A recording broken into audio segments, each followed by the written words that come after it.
திருச்செந்தூர் முருகனை வழிபடக்கூடிய சரியான முறையை பத்தி தான் இந்த வீடியோல நாம தெரிஞ்சுக்க போறோம். அசுரர்களை எல்லாம் அழிச்சு தேவர்களை முருகப்பெருமான் காத்து அருளிய தலம் தான் திருச்செந்தூர். பல அற்புதங்களை முருகப்பெருமான் நிகழ்த்தி காட்டிய இந்த திருத்தலம், இங்க முருகனை முறையா போய் வழிபட்டா அந்த வழிபாட்டிற்கான முழு பலனும் கிடைக்கும் அப்படிங்கறது நம்பிக்கைங்க. முருகப்பெருமானின் அறுபடை வீடுகள்ல அதிகமான பக்தர்களால போற்றி கொண்டாடப்படக்கூடிய தலமா இருக்கிறது திருச்செந்தூர். ரீசன் என்னன்னா, இதுவே முருகப்பெருமானின் அவதார நோக்கம் நிறைவேறிய தலமா கருதப்படுது. முருகப்பெருமான் தவக்கோலத்துல சிவ பூஜை செய்த நிலையில கையில தாமரை மலரோட காட்சி தரக்கூடிய ஒரே தலமும் திருச்செந்தூர் திருத்தலம் தான். சரி, திருச்செந்தூர் முருகனை வழிபடக்கூடிய சரியான முறைதான் என்ன? முருகன் அனுமதிச்சா மட்டும்தான் நம்மளால திருச்செந்தூருக்கே போயிட்டு வர முடியும். வீட்ல இருந்து கிளம்புறதுக்கு முன்னாடி ஒரு தீபம் ஏற்றி முதல்ல குலதெய்வத்தை வணங்கணும். பின்னாடி முருகன் கிட்ட நீயே துணை, நான் உன்னை நம்பிதான் வர அப்படின்னு உங்க வேண்டுதல்களை எல்லாம் சொல்லி மனதார வழிபடணும். படைத்தல், காத்தல், அழித்தல் இந்த மூன்று மும்மூர்த்திகளின்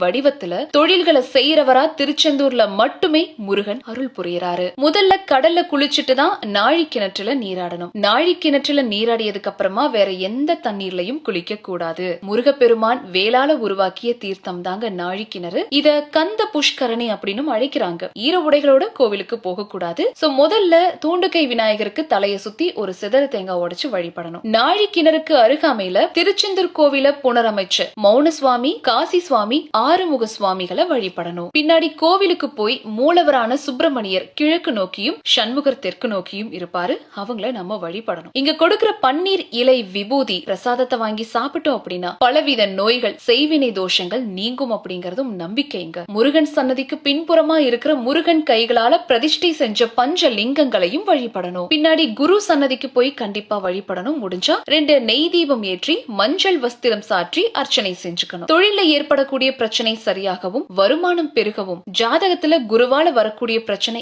எல்லாத்தையுமே நீங்க சரிப்படுத்திக்கலாம். கோவில்ல உட்பிரகாரத்துல இருக்கிற வள்ளி தெய்வானை, சண்டிகேஸ்வரர், நடராஜர், சனி பகவான், பைரவரை வழிபடணும். பாலசுப்பிரமணியர், மயூரநாதர், சம்ஹாரமூர்த்தி மற்றும் சகஸ்ரலிங்கமா இருக்கக்கூடிய சிவபெருமான தரிசனம் செய்யணும். பின்னாடி பெருமாள் சன்னதி, அங்கு மலையை குடிஞ்சு வீற்றிருக்கிற பள்ளி கொண்ட பெருமாளையும் வழிபாடு செய்யணும். வீட்ல இருந்து புறப்படும் போது ₹1 நாணயம் மற்றும் ஒரு வெள்ளை துணியில மஞ்சள் தடவி எடுத்துட்டு வரணுங்க. கோவிலுடைய கொடிமரத்துல அந்த ₹1 நாணயத்தை வச்சு உங்களுடைய வேண்டுதல்களை சொல்லி வேண்டிக்கிட்டு அந்த நாணயத்தை முடிஞ்சு வைக்கணும். வேண்டுதல் நிறைவேற்றி நாணயத்தை முருகன் கிட்ட 1க்கு 10 திரும்ப காணிக்கையா செலுத்தி விடணும். கொடிமர கல்யாண விநாயகரை வணங்கி வழிபாட்டை நிறைவு செஞ்சு பிரசாதம் சாப்பிட்டுட்டு வெளியே வரணும். கடற்கரையில வள்ளி குகைக்கு அருகாமையில் இருக்கிற சந்தன மலை மேல தொட்டில் கட்டி வணங்கினா குழந்தை பாக்கியம் கிடைக்கும். பெண்கள் பாரம்பரிய உடை அணிஞ்சும், ஆண்கள் மேல சட்டை இல்லாம துண்டு மட்டும் போட்டுக்கிட்டு கோவிலுக்குள்ள போகணும்.